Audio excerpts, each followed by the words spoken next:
Afternoon and evening, wherever you are, and welcome to NerdTube.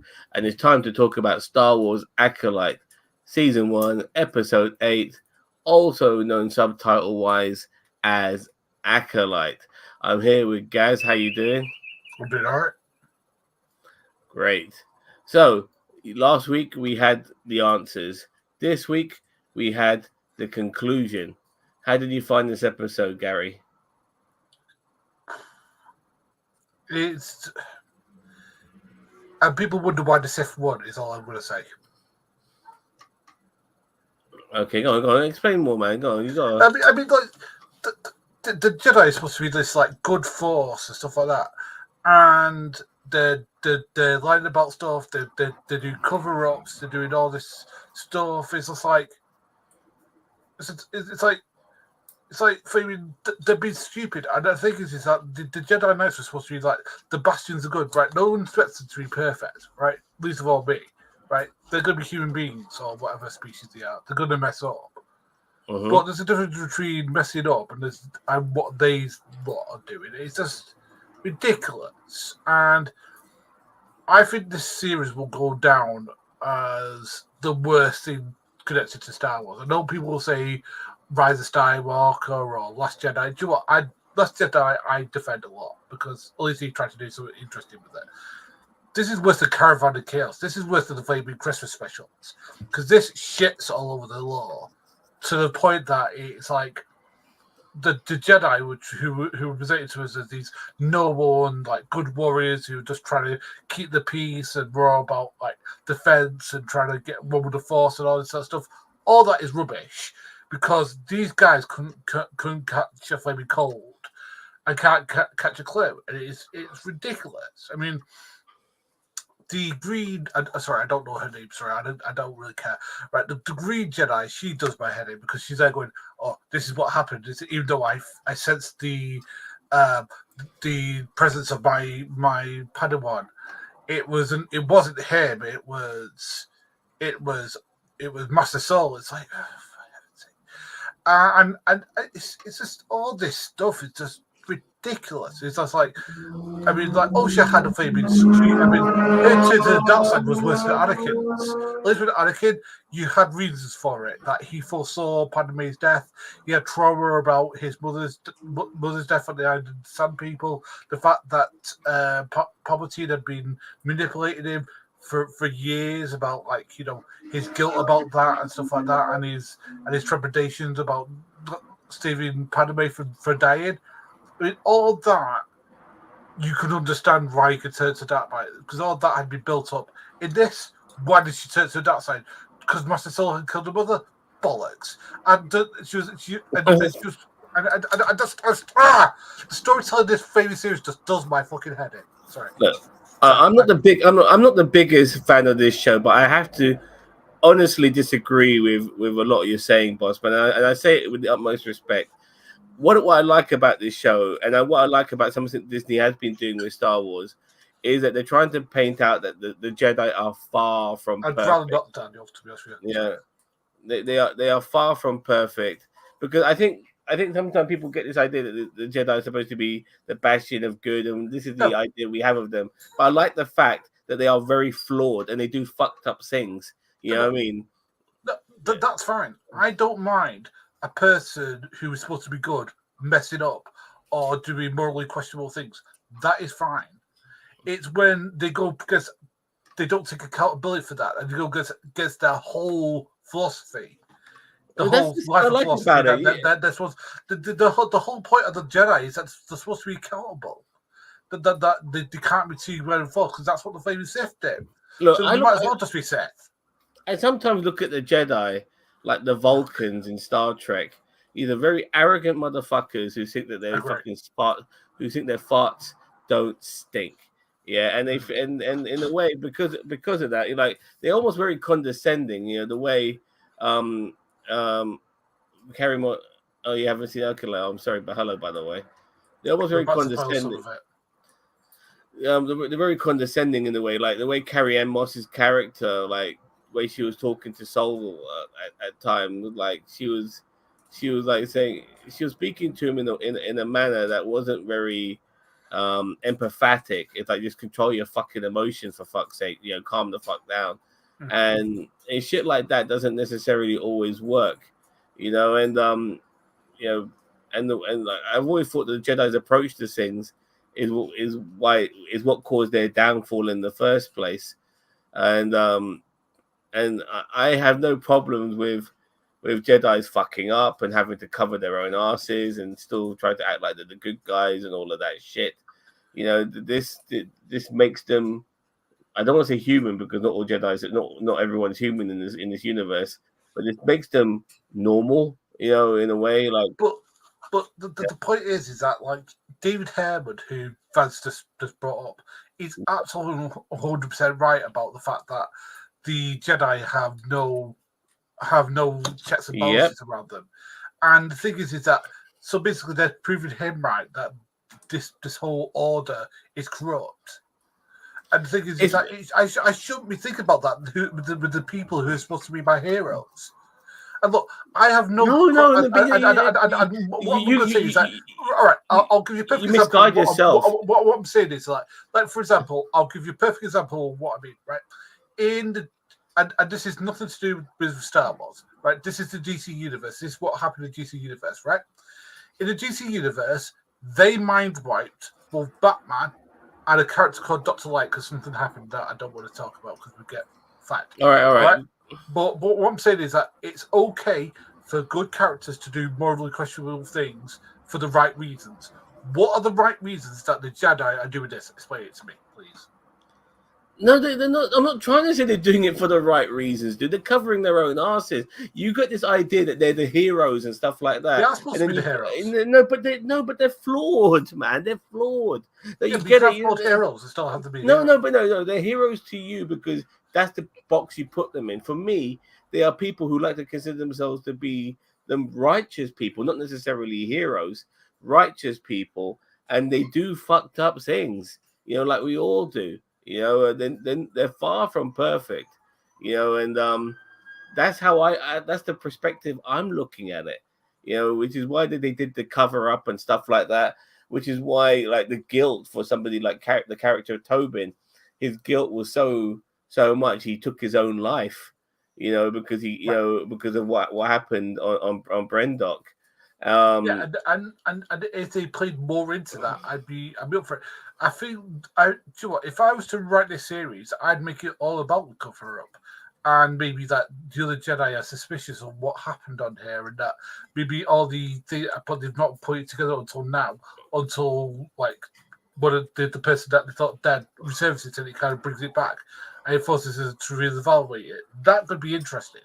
Because then you can see people's guilt, and they could actually go into, well, as you say, there's nothing wrong with having flawed heroes or heroes who do morally questionable things, even kill somebody.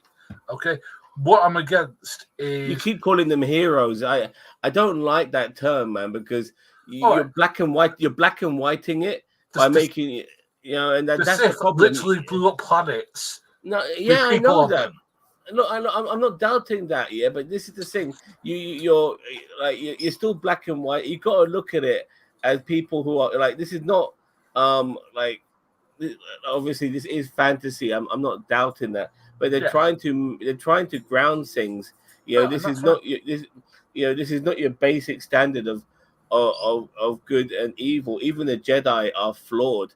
They don't let people have relationships. You can't have your own kids. They take away children from families in order to keep their faction going.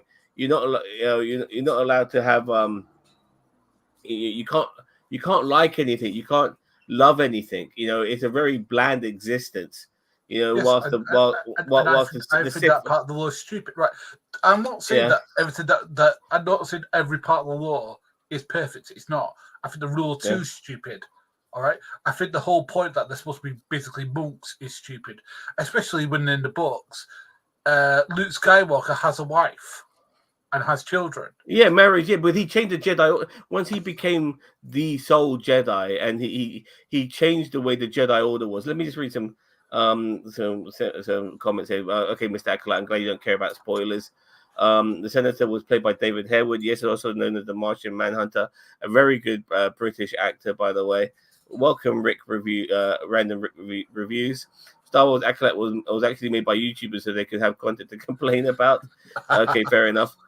Very well said, by the way. You act like humans cease to be humans when they become the King's Guard because they have a code of moral ethics. Yeah, if you watch other shows where like you have people who take on these very important roles, they are still flawed, you know. No, and that's what. That's look. I don't have a problem with having flawed heroes. I really don't.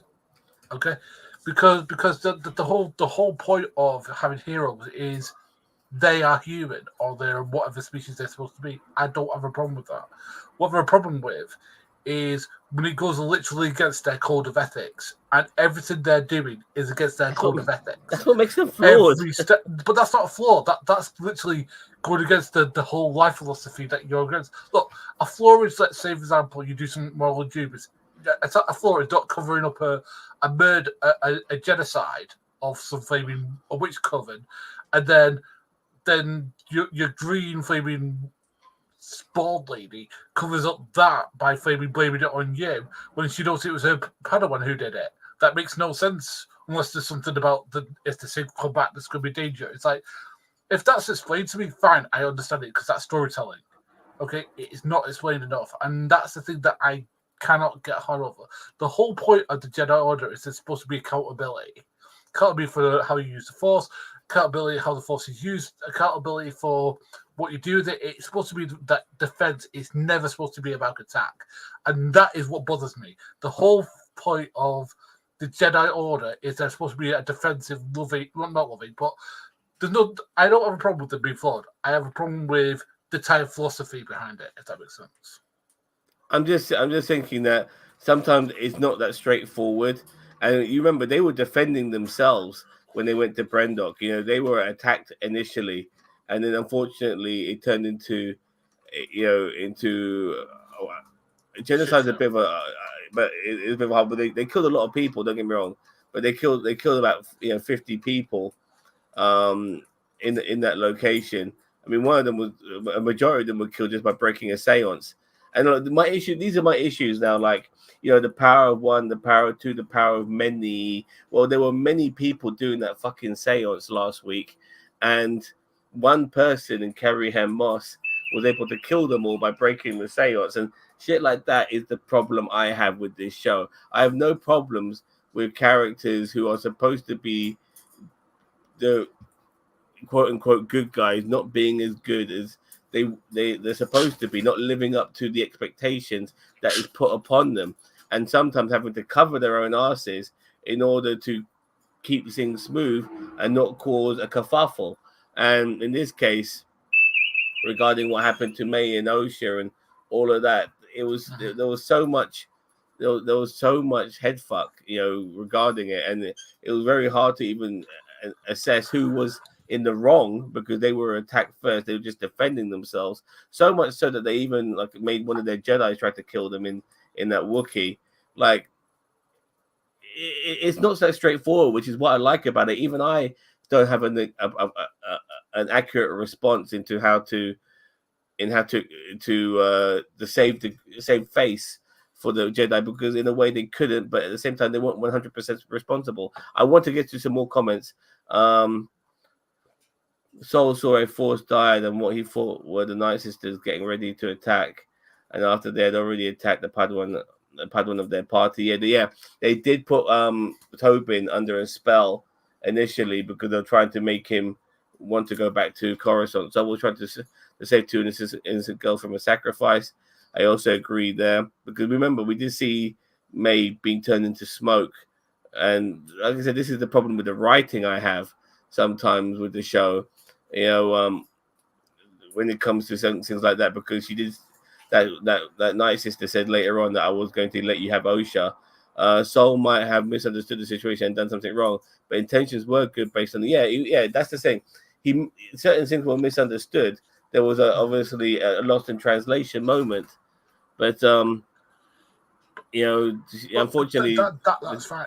That is yeah. look. So sometimes you misread something, right? What Vance just said there is absolutely right. What happened? What I'm saying is, what he should have done is go to the Jedi Council and say, "This is what happened," and take an accountability. If he gets put in flaming the break for flaming 50 years, that is the whole point of the Jedi Order, that you take accountability. Not that Karen Moss goes, "Oh, that's not what happened. Make it blow it up." It's like, what the fuck? I mean, Yeah, but you can look at it from in the sense of a cover up, because I get what you're saying, but in the sense of a cover up, it would probably look really bad on the Jedi, knowing that a group of them went to this planet, killed all the women on that planet, and also one of their kids, and took the other kid to be a Jedi. It doesn't pan out very well, and plus they wanted Osha not to know any of this, which is why they hid it from Osha, because if they were straight up, then Osha would know what really happened, and that probably wouldn't have helped either. 1 second. By the way, Vance, I'm not being a dickhead. I'm just very emotionally tied to the bloody series, and I just don't want. I just want it to stop sucking. Right, well, the series. Look, the series is over, and let's just get into this series a little bit. Like, we got a Darth Plagueis reveal, which I'm not happy with, to tell you the truth. I'm not happy with, because what I didn't like was the fact that they showed his face. It would have been better if we got the cloak and the hand and we saw behind his body, and then people could speculate, is that Plagueis? Is that not Plagueis? Is it Plagueis? But it was fucking Plagueis, without a doubt. That is 100% Darth Plagueis. I know what he's supposed to look like. That is the definitions of his face and everything. That is him. And he seems to be the Sith Lord, or the master to the apprentice of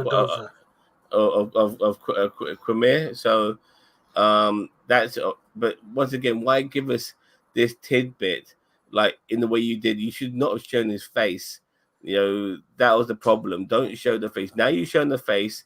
You have to give us a little bit more, because now that it's not a teaser, you've given us the whole fucking enchilada without putting the enchilada in our fucking mouth to taste it. So hello, darkness, my friend, Darth Plagueis. Yeah, as I said, the path to the dark side in this whole series was rubbish.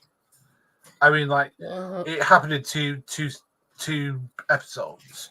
One where flaming Darth Jason Mendoza decides that he's just going to get his top off and start posing nude for flaming. He wasn't doing it in this episode.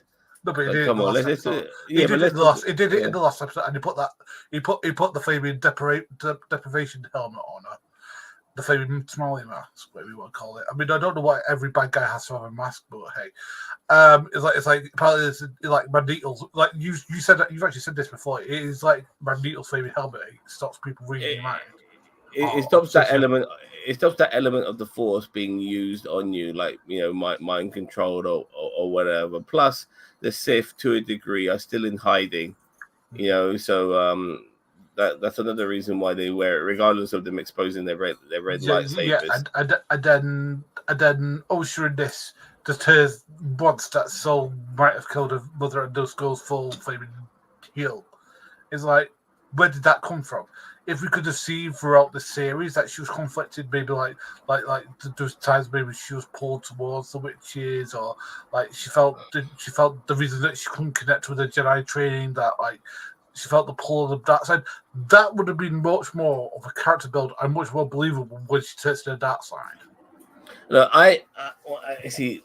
This one thing. I'm very happy that we actually have a disagreement on this, actually, because look, she spent some time with Quamir. Obviously, it was only an episode or so we didn't really get much. But he was trying to obviously set her up in her ways. But the whole point with Osha is that she was deceived from the very beginning, because there she was thinking the Jedi are good, but Soul, the one person, her mentor, her father figure, had killed her mother. And she found that out, and that, in my opinion, tipped her over the edge. And she did have that premonition as well when she saw into the future, that she said she saw May kill Sol without a weapon, but she saw herself because she was dressed up as May. And then, you had to remind yourself who was who at one point because they were wearing each other's clothing. That's one thing that was getting on my tits. No, but it's fine. It was okay. You can't treat your audience as idiots. I mean, you gotta let them, figure shit out. And it was obvious that May was, in the white outfit, and in a way, she was almost. I wouldn't say she was turning towards the light, but she was definitely not as harsh as Osha had become, who turned to the dark side. And I actually commend this show in a way because there's Osha, this beacon of goodness, who ended up turning to the dark side. Something I did not see coming. No, I didn't see it coming anyway because they didn't do any sort of. I mean, if they kind of hinted that like that's what kind of what was that could have been cool, but they didn't do any of that. And the other thing that annoyed me was the fact that throughout this, there's no the storytelling is just rubbish. And again, the actor who plays Sol is so good in this. And do you know what? Daft, as much as shit as I give him, Daft Jason Mendoza is really good in this. Actually, I'm not going to call him Jason Mendoza in this, actually. Do you know what? Khmer. Right, Khmer is really good in this. To the fact that I actually didn't know it was Jason Mendoza until I looked it up. All right, and he was really good in this. So that was good. But everything else was like the reveal at the end that was Osha and May and not actually two twins, the same person. That just was like, what in the fuck are you talking about? I agree with you. This is where I'm going to agree with you. I actually thought that this whole thing that they were one person somehow, but they became two, or they were actually an entity that was split into two to make two people. You know what? You can call it whatever you want. They're still fucking twins. You know what I mean? Like, you know what a twin is? It's a twin where one it's a cell that is with two eggs separated into two. It's a fertilized egg that is split into two. Yes. How this is in a way. No, I'm not saying in a way. This is like a more supernatural force version of that. In my opinion, to say that they are the same, they're not twins, is they're force clones in a way. But they are still twins to a degree. Like they're one cell split into two, and there's two versions of that same thing now. I personally think there was too much of a big deal made on all of that shit. I found it very irrelevant. I guess maybe when it comes to the explanation of how Anakin Skywalker comes into being later on, if they want to put an explanation on that, obviously these two girls being the prototype could be that explanation. And obviously, if you read the Darth Plagueis books when he was looking for ways of extending his life and maybe living forever and stuff like that, using the Force and all of that, and maybe putting his entity elsewhere in other beings, which is what Palpatine did in Rise of Skywalker. He ended up doing after he got killed in Return of the Jedi. His entity went into other clones of himself. That's the sort of shit that was going on in a way. It was like a mix of the supernatural and science.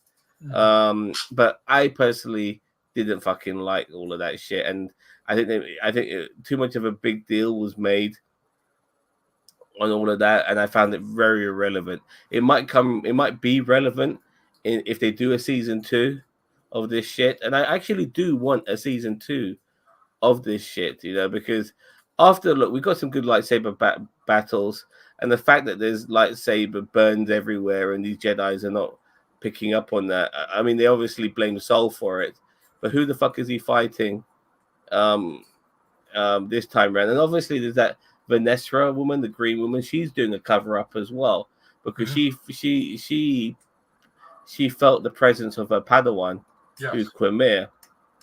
And she's not letting anyone really know about that either. Yeah, that annoyed me as well. As I said, the other thing that really pissed me off was the whole point of I'll get to what Van said in a minute, but the whole point of this whole thing was that she sensed his presence, so surely that's a big clue of what's my old apprentice doing here. And surely that's a big clue. Why did she have to cover it up? And I just don't get it. It's like she's basically validated everything David Haywood said in the film in the last episode. I mean, like, and plus, I would have rather have David Haywood see, if I was to write this, David Haywood would be it from the beginning. Be like an arsehole senator. It's like breathing down their necks all the same time. Well, he seemed to be. But he seemed to be like I do find politicians to be a pain in the arse in shows like this. But he seemed to be a more reasonable one, and his concerns made more sense. Yes. As well. Comment here. Anakin is a Force died and was not split. Maynosha could never be as powerful as Anakin, confirmed by. I'm not. I find that stuff, it doesn't bother me regardless. I'm just saying, like, they were like the prototype regarding them being created by the Force, because their mother is like a glorified, dark side version or Force version of the Virgin Mary, who created these two special beings, and they were one being initially, and they were split into two, and all of that, and even that, even all of it, and when we get all of this explanation, it still doesn't fucking make sense. It's like, advance. Like, the thing about Luke training on Dagobah, the whole point was that he's continuing his training that was started by Obi-Wan in A New Hope. Yeah, but he got fuck all training, man. He got a little bit of blaster, like wearing the blaster shield on the fucking Millennium Falcon. And before you know it, Obi-Wan's dead. But the thing is that Obi-Wan himself, somebody he trusts, came to tell him, "This is what you do." Yoda didn't come and kidnap Flaming Luke, did he? And Flaming force him to watch him strip off in the Flaming Lake. I mean, that would have been an interesting X-rated version of that film. But like, I mean, and that's the thing that annoys me. It's like they could have done this and done it intelligently. They could have done that. This whole cover-up happened. Look, and it's not that I'm against Flaming Jedi's attitude back there. Of course, I'm not. What I'm saying is that they could have done that. Maybe like slow reveal of the Flaming cover-up, and like there's guilty consciences and stuff like that, and David Hayward's over their Flaming necks and stuff like that, and like they're trying to see how can we keep the Jedi Order from collapsing. Right, that could have been a good story, and maybe there's a reason for her to cover it up at the end. That maybe David Hayward is going to close them down if he finds out X, Y, Z. Right, that's a reason for them to close it down, and that she tells Yoda. Right, that is good storytelling. What we got is mishmashes of everything, and everything just feels rushed, and everything just feels like we just have this scene, we have to have this scene, we have to have this scene. It's just ridiculously just not written well, and I don't blame the people. I blame Disney though, and I blame everyone else, because I guarantee they had their hands over this. Yeah, there was a lot of stuff that was poorly executed. Without a doubt, I agree with you there. May and Osha trained as kids. We saw them using the Force on. Yeah, we did see that. Yeah, they were already Force sensitive, but they're Force sensitive. But it doesn't mean you actually know how to use the Force. You can just use it. Regarding Osha, like we saw her try to use the Force on a couple of occasions, and nothing happened. But when it came to her channeling the dark side, that's when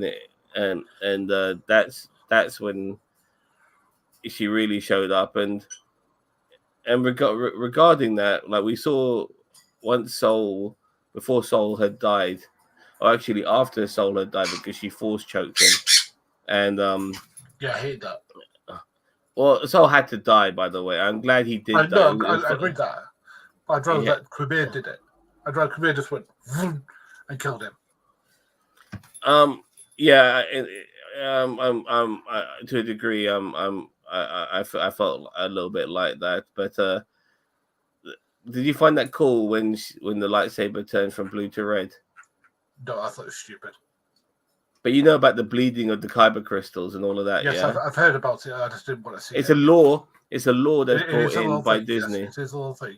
Now, because of that particular law, I just kept thinking, why didn't that happen to Anakin's, who became Darth Vader in Episode 3? Why didn't that happen to his lightsaber? I thought it was because Padme was still alive at that point. She was like the one connection to his humanity he had left. Yeah, but he did so many terrible things while she was alive. He killed children, dude. Yes. Yeah, Yes. I mean, regardless of her being alive, he had committed the cardinal sin. So he still felt in his heart that he was a good guy. Yeah, but his eyes changed, dude. His eyes had Sith color. In Jedi Survivor, we see kyber that can bleed of their colors. In Legends, a lightsaber color is based on the color of the kyber crystal. In canon, the color is based upon the user's force abilities and skills. Yes. Yeah, but there are times when we see, like for instance, Obi-Wan when he used Qui-Gon's lightsaber, it was green. He didn't just turn blue immediately. Like there was times when they were just throwing random lightsabers. Anakin's was given a green one in the Attack of the Clones fight on I forgot the name of that planet. And then he was then given Obi-Wan's lightsaber, and he had one green one, one blue one, until the green one was destroyed by Dooku, and then he just had the blue one. Like all of these things, like even Rey, like her lightsaber was blue 1 minute. I think she had she had Luke's old lightsaber until she made her own. Don't know how she got that. Until she made her own, and it ended up being yellow. So I mean, considering the fan films we've been watching, maybe it was transported by ice cream. I don't know. No, but one more thing. Even Luke Skywalker, his original lightsaber was blue, which was his father's lightsaber, and then he made his own lightsaber, which was green. Correct. So like sometimes people, I don't know what the fuck is going on, but I don't let it bother me too much. And let's not forget Mayosha are both witches. Yes, they are. Well, They are the children of witches. They don't necessarily have to be witches themselves. The definitely magic might be bleeding into the kyber. That's a possibility. To explain that. I mean, I'm not too fast, but at the same time, like unintentionally, the question popped into my head. The moment that lightsaber started turning red, I was thinking to myself, why didn't that happen to Anakin's? I just couldn't help it, like just that was the only anyway. But regardless, it was a cool moment in my opinion, and it showed that she had turned. That was it for her. Like her mom had been killed. It was what enhanced her rage. It was killed by the man she looked upon as her dad, a person she trusts. It was the Jedi Order who she can't trust anymore. But they killed her entire people. That's it. She's turned to the Sith now. Mm-hmm. And I have to admit, for somebody who came across as the bastion of goodness, and for her to turn evil, or to turn to the Sith, to see, fair play to this show. I think they did a good job, in my opinion. And to ask you, if you think you're getting another season out of this, you're just dreaming. That's Disney. You ain't getting another season out of this. People hate this. No. I want another season because I want things to be done right. I want another season of them getting it right. Like no, I agree with you. Like you do a show initially, and sometimes it doesn't turn out to be as good. Look, some shows end up starting off really. They start off superbly. The first several seasons, first 2 or 3 seasons of a show could be absolutely great, and then it starts to wane off because they're running out of ideas. Well, other shows don't necessarily start off well, but as they find their feet, they end up being better and better. And I'm hoping that this is the case with Acolyte. A show that hasn't necessarily started off well, but it finds its feet and gets better and better. And I want more of this. I want more focus on the Sith, because by the time this show ended, we were focusing a lot more on the Sith, or this trio, or this duo even, because May had her mind wiped. I didn't like the way that happened. Like, your mind is wiped. Like that, I felt that was too simplistic. You can wipe people's minds just like that. I didn't like how that was done. It was too easy as far as I was concerned. So, no, I wasn't a fan of that. And I'm actually surprised that one of these 2 girls lived. I thought maybe one of them had died. But now they kind of swap places. Now the evil May's now become possibly the good guy, because she'll be with the Jedi She's got no memory, so in a way she could be manipulated into being a better person. Whilst now Osha, the good girl, is now the bad girl, and she's with Quamir, and she's obviously going to learn to be a Sith. And maybe they might have a relationship, but they're holding hands and shit like that. Who knows? There's all sorts of possibilities. Vanestra obviously spoke to May after they found her with her mind wiped, and they asked her about her apprentice. She knows nothing, but she's going to obviously be used in a way to find them. Her mind was wiped. I wonder if they could unwipe her mind. I mean, they are aware of these things. You know, she didn't even realize she had a fucking sister, even though her memories go back to when she was 8 years old. And when she was 8 years old, she didn't know she had a fucking sister back then. Yes. You know, so it's a bit weird. It's a bit weird like that. The Yoda cameo at the end, I thought was stupid. Like, why do that? These are things I don't like. Like, Yoda is obviously from in this timeline, just showing the back of his fucking head, yeah, and giving us nothing else is stupid. If anything, I rather you had done what you did with Plagueis with Yoda, where you saw the back of Plagueis, you know, without seeing his face, and people could speculate if that was Plagueis or not, whilst us getting Yoda and not even like Yoda's an established character. We should have fucking maybe had a minute or two with him, you know, instead of just the back of his head. Like, what the fuck was that? That's why give us that. I wish you didn't give us that at all. That would be much better. You know, to give us that, it's just ridiculous. You know, these levels of fan service, I despise. You know what I mean?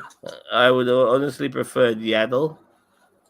Well, they're going to the highest member of the Jedi Council, the Grand Master, and without a doubt, that would have been Yoda even then.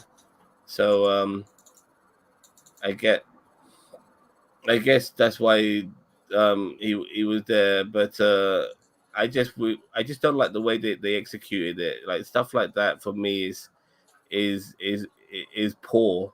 You know, it's very poor. I wish we never saw Plagueis' face, and I wish we never got this amount of time with Yoda.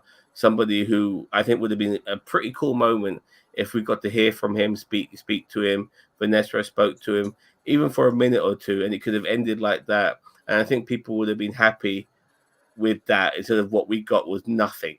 His back of his fucking head, for fuck's sake. They had to present the top two warriors in the same episode, Plagueis and Yoda. Yeah, and they won't fight each other, unlike Palpatine, because obviously Yoda didn't know about the Sith until the Phantom Menace.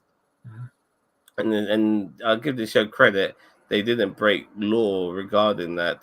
You know, I know Vanessa knows about Quamir, but she doesn't think Quamir necessarily is a Sith Lord. Yes, he could have been somebody turned to the dark side and all of that, but a Sith Lord is a whole different kettle of fish. As far as they're concerned, the Sith doesn't exist anymore. So so if anything, he's just like a rogue Jedi. That's how she's probably looking at him, you know. So yeah. All right. I think we're gonna give 2 marks. Okay, we're gonna mark this episode, and then we're gonna mark this season. I'm gonna go first with this episode. Okay.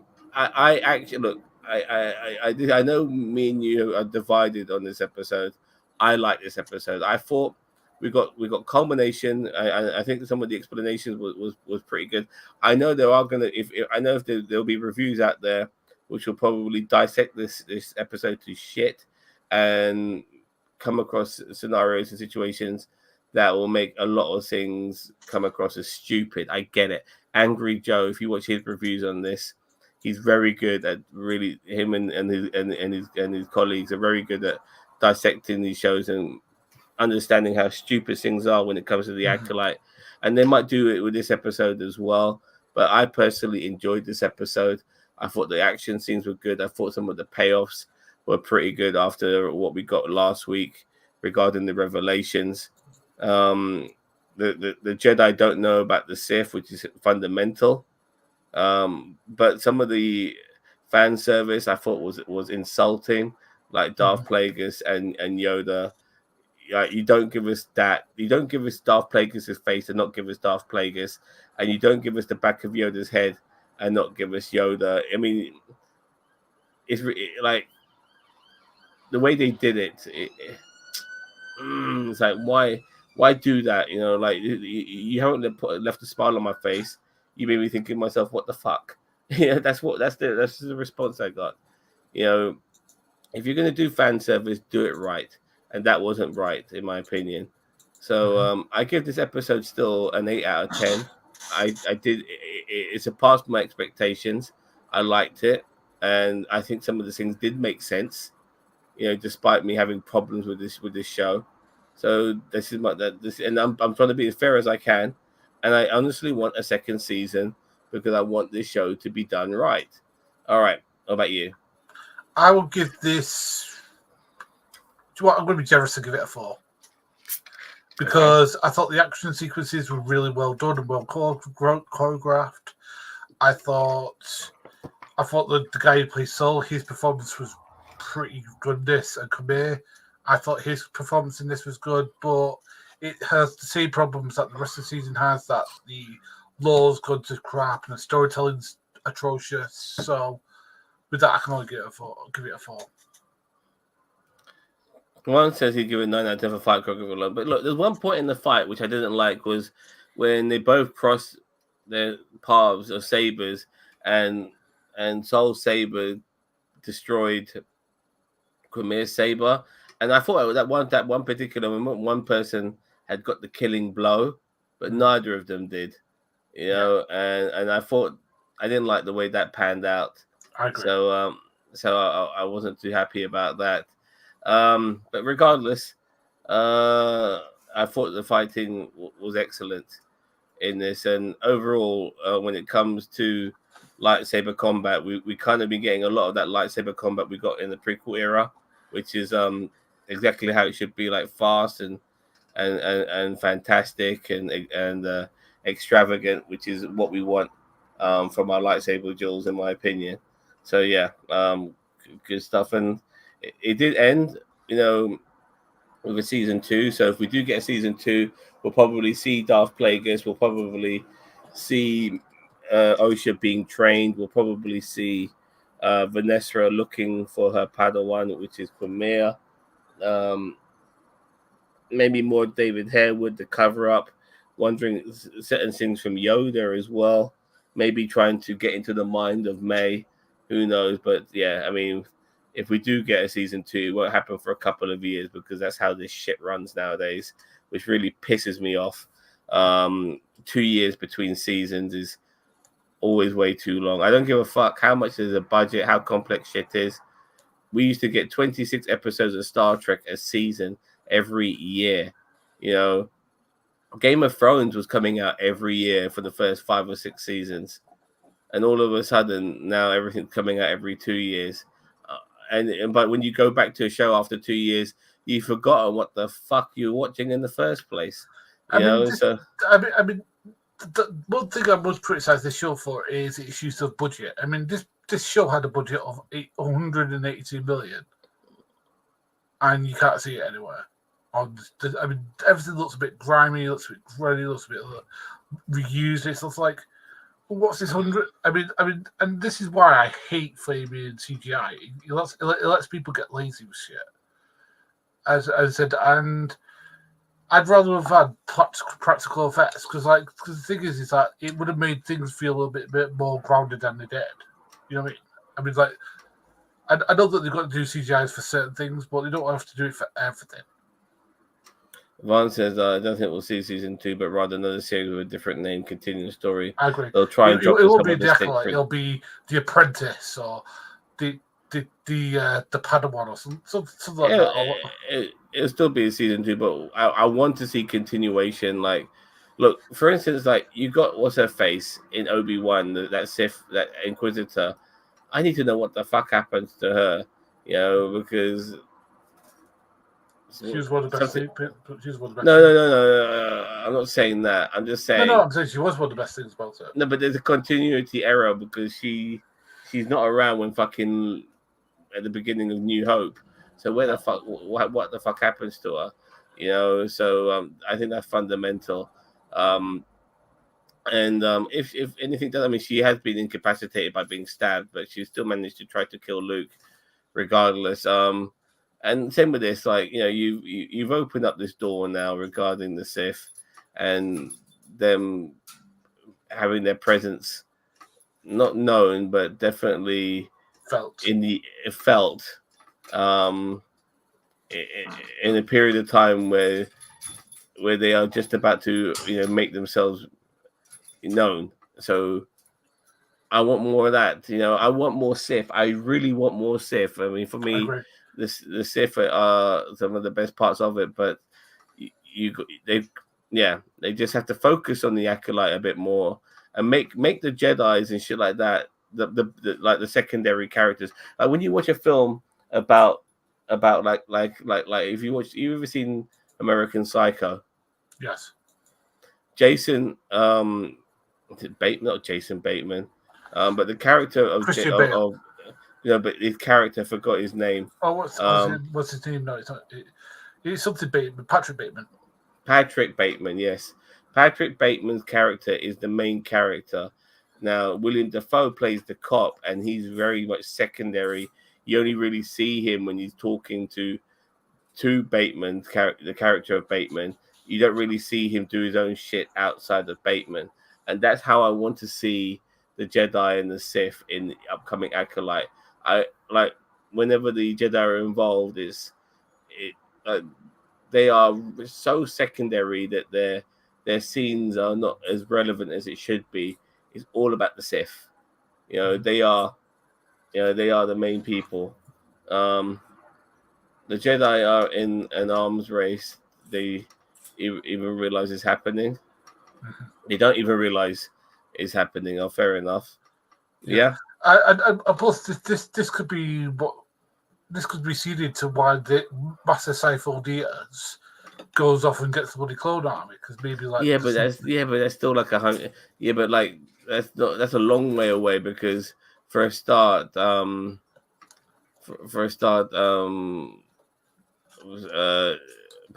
needs to be Chancellor. No, it was before that. But even so, because Master Sifo Diaz did it 100 years before the whole. Really? Fact, yeah. Okay. Yeah, but Sifo Diaz, is he human? No. I can't remember what species he is. I think he might.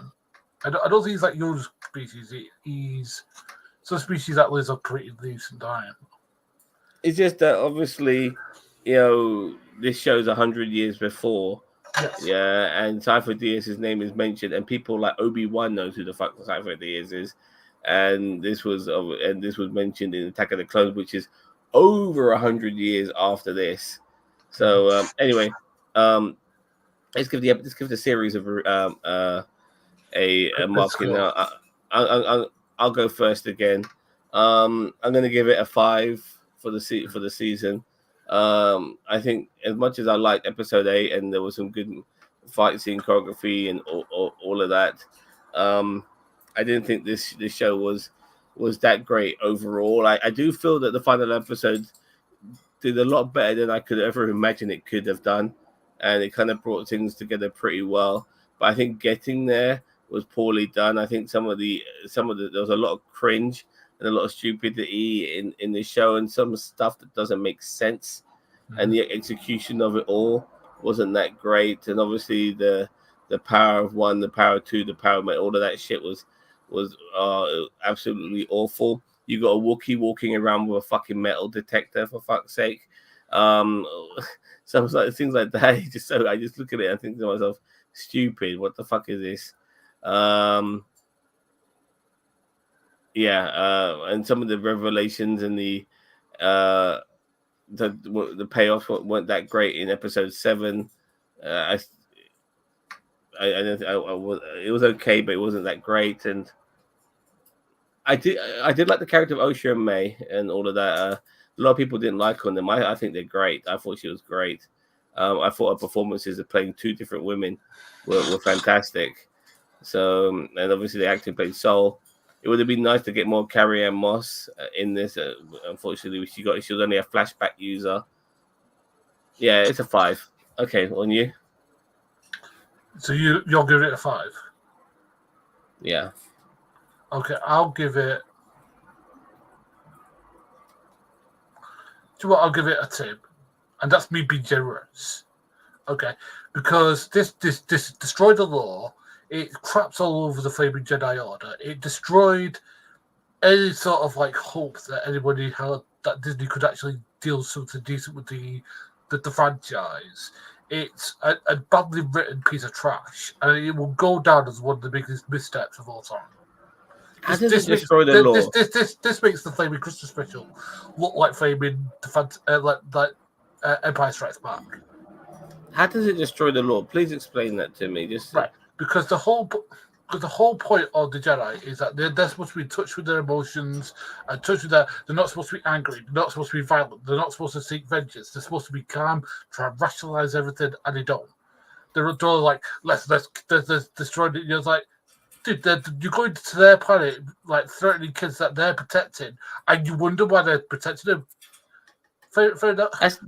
Look, I wouldn't say that's law. I would say that is maybe your interpretation of what you think the Jedi should be, but I wouldn't say law. Breaking the law would be the Jedi finding out about the Sith, even though they were not supposed to find out about the Sith until the Phantom Menace. And luckily, that law was not broken, But there are cover-ups and stuff like that. Yes, we've already had this debate. I think the fact that the Jedi are flawed and they're not as heroic as they might be made out. Because when you're watching stuff like Return of the Jedi and stuff, you're watching one of the last great Jedis in Ben Kenobi, and and Yoda and the New Hope that is Luke Skywalker. You haven't got much to choose from. But when you're looking at something like the Acolyte, where the Jedi have been around so much, they've been around for so long, they've almost become kind of apathetic in their ideology, that they do shit like this. Okay, so you might as well just root for the Empire then. No, I'm not saying that. But that's what it is. It's like you literally rooting for people who covered up a murder. Yeah, but the whole point of the Empire is that they were murdering, slaughtering, genocidal maniacs. No, but they defended themselves. The Jedi defended themselves, and they ended up being a shit show. And that's fine. I don't have a problem with that. I'm saying that I have a problem with them covering it up and not taking accountability.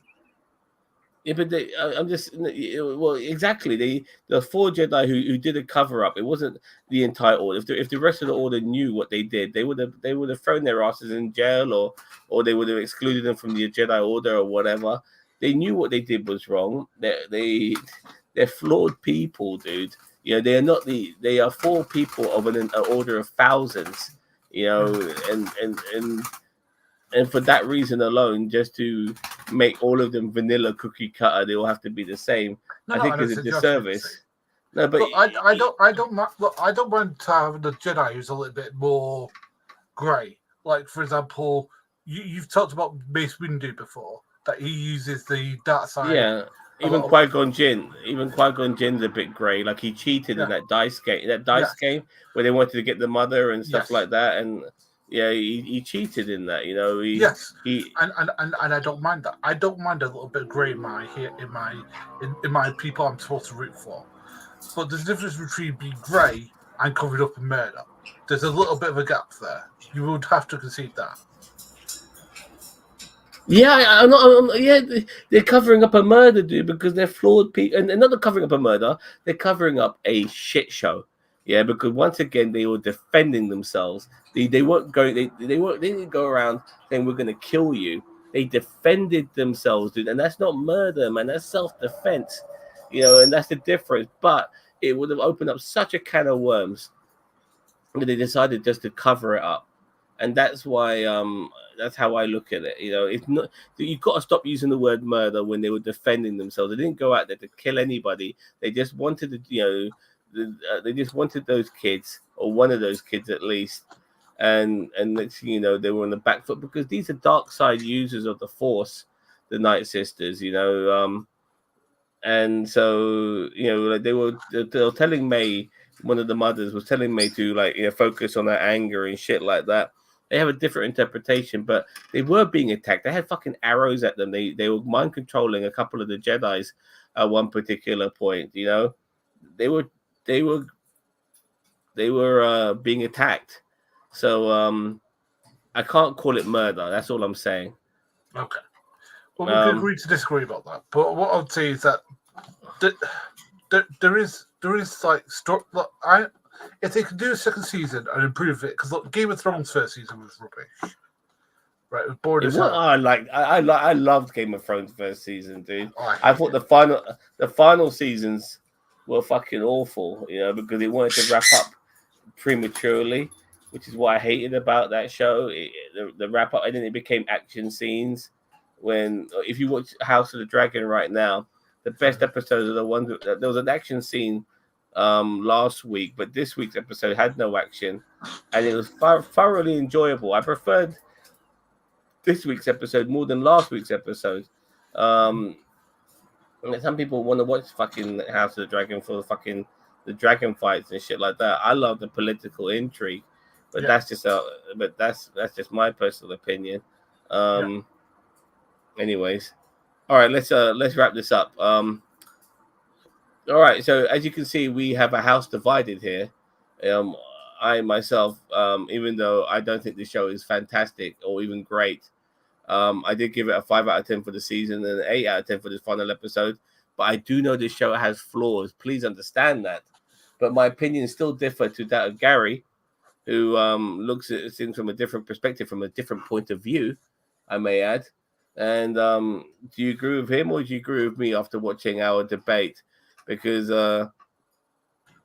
we both have different ways of looking at this. It's like Osha and May. Who's Osha and who's May between the two of us? I'll let you decide that as well. So yeah.